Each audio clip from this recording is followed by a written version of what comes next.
ഇപ്പോഴെങ്ങ് അന്നൊന്നും ആനയില്ലായിരുന്നു. ഇപ്പോൾ ഒരു 4 വർഷമായിട്ടാണ് ആനശല്യം കൂടുതൽ. കുട്ടമ്പുഴയിൽ ഒരാളുടെ ജീവിതം ആന നശിപ്പിച്ചതിനെ തുടർന്ന് ഹർത്താലും പ്രതിഷേധവും നടക്കുകയാണ്. എന്ത് ചെയ്തിട്ടും ഒരു പ്രയോജനവുമില്ല. സർക്കാരുകളുടെ, അതായത് ഫോറസ്റ്റ് ഡിപ്പാർട്ട്മെൻറ്റിൻ്റെ ജനങ്ങളോടുള്ള സമീപനം മാറ്റേണ്ടിയിരിക്കുന്നു. വനത്തിനുള്ളിൽ ഫോറസ്റ്റ് ഡിപ്പാർട്ട്മെൻറ്റ് നടത്തുന്ന നിർമ്മാണ പ്രവർത്തനങ്ങൾ എത്രയും പെട്ടെന്ന് അവസാനിപ്പിക്കേണ്ടതാണ്. അവർ വനത്തിനുള്ളിൽ നിർമ്മാണ പ്രവർത്തനങ്ങൾ നടത്തി റിസോർട്ടുകളും അവരുടേതായ അവധിക്കാലം ആസ്വദിക്കാനുള്ള കെട്ടിടങ്ങൾ നിർമ്മിക്കുന്നതും മൂലമാണ് ആനകളും മറ്റു കാട്ടുമൃഗങ്ങളും ഈയിടെയായി വനത്തിൽ നിന്നും നാട്ടിലേക്ക് ഇറങ്ങുന്നത്.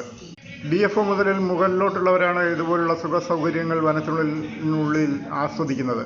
അതുകൊണ്ട് വനത്തിനുള്ളിൽ നിന്നും ഫോറസ്റ്റ് ഡിപ്പാർട്ട്മെൻറ്റ് പിന്മാറിയിട്ട് കാട്ടുമൃഗങ്ങളെ വനത്തിനുള്ളിലേക്ക് പറഞ്ഞു വിടാനും അവർക്ക് അവിടെ ജീവിക്കാനുമുള്ള സൗകര്യം ഉണ്ടാക്കി കൊടുക്കേണ്ട അത്യാവശ്യമാണ്.